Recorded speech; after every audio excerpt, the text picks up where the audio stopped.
Hello, everyone. Welcome back to the Weather Wiz with Dave.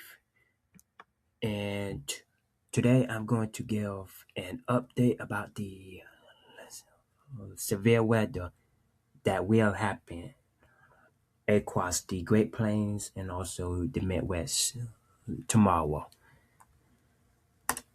So, as of right now, there is an enhanced risk, as you can see here, across the Great Plains, extending from southeast Oklahoma into northern parts of Missouri. And if you look at the much larger population centers, that includes Kansas City, Tulsa, Oklahoma, Overland Park, Springfield, Missouri, and Kansas City. Those are the cities under enhanced risk, and there's also a slight risk extending from North Texas all the way into southern parts of Wisconsin. So, so that just shows you how strong this storm system is as it goes from Milwaukee all the way to, let's say, the Dallas Fort Worth area.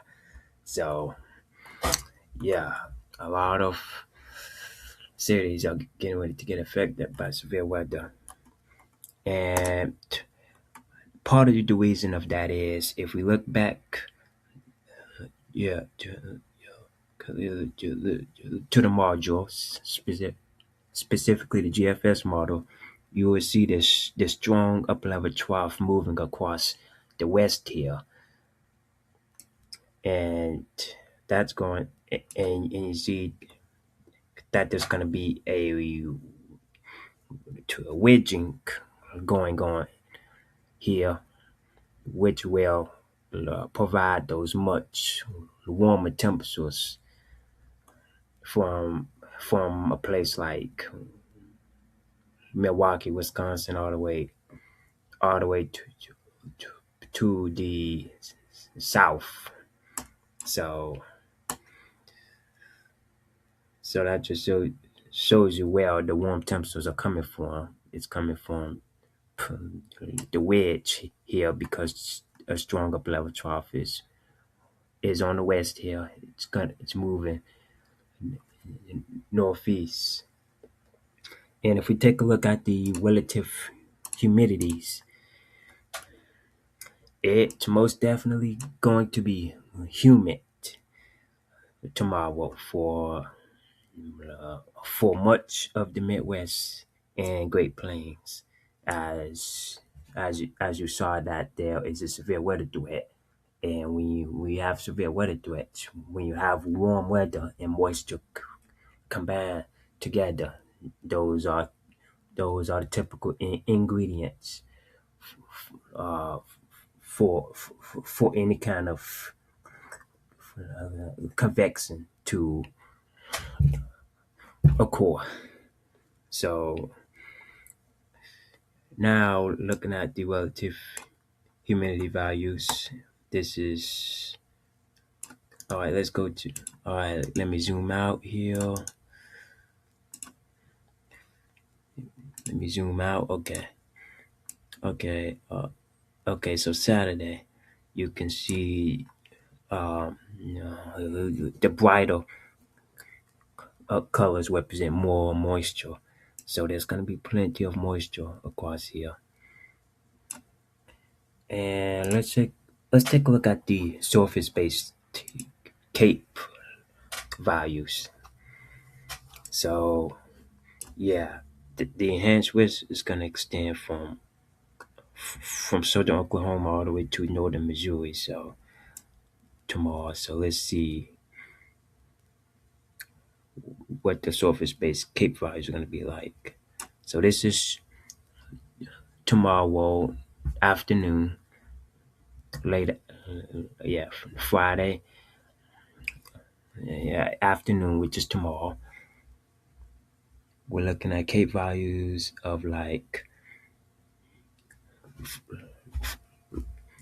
1,400 joules per kilogram for portions of Oklahoma,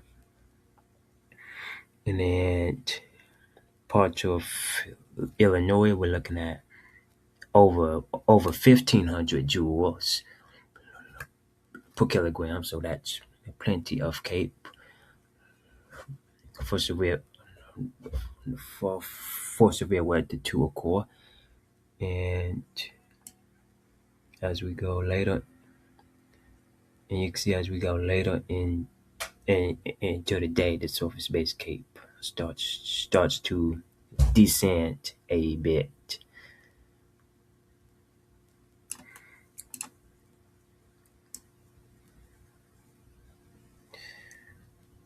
And then there's also a mean layer CAPE values. Southern Oklahoma also has some uh, some mean layer CAPE values of like over 1,000 joules per kilogram. So that's part of the reason why that those places are under an enhanced risk instead of a slight risk for damaging winds as the main threat, as well as the possibility for hail and tornadoes in this area right here across Oklahoma, and also Kansas and Missouri as well. And so, yeah, let's go back to the temperatures. So, so, so like according to the GFS, tomorrow in the Chicago area is going to be around 73 degrees, which is very, very warm for this time of year.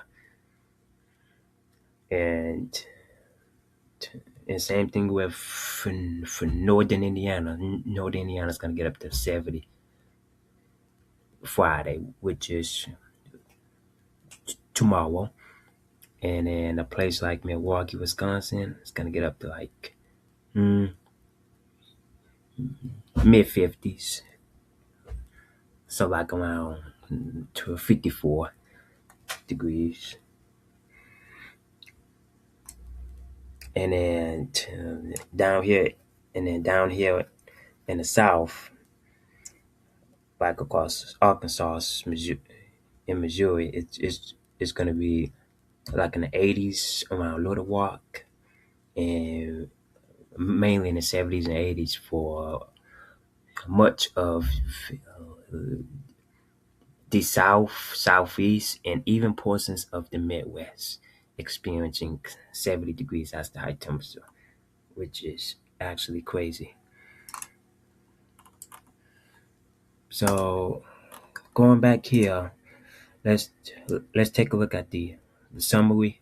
So like overall, there's like scattered severe thunderstorms that are expected from late afternoon Friday through Friday night from parts of the southern Great Plains to the Midwest. The greatest potential for a couple of strong tornadoes and isolated very large hail is across eastern portions of Oklahoma and Kansas, and western portions of Arkansas, Missouri.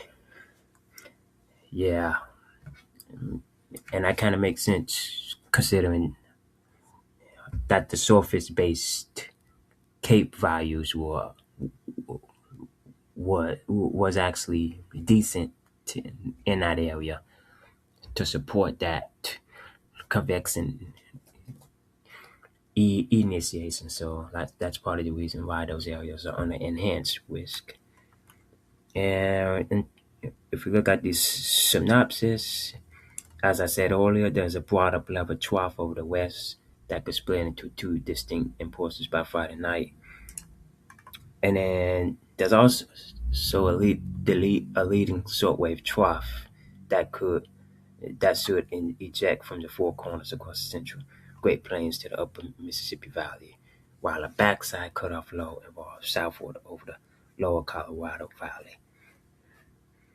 lead cyclone should track from the western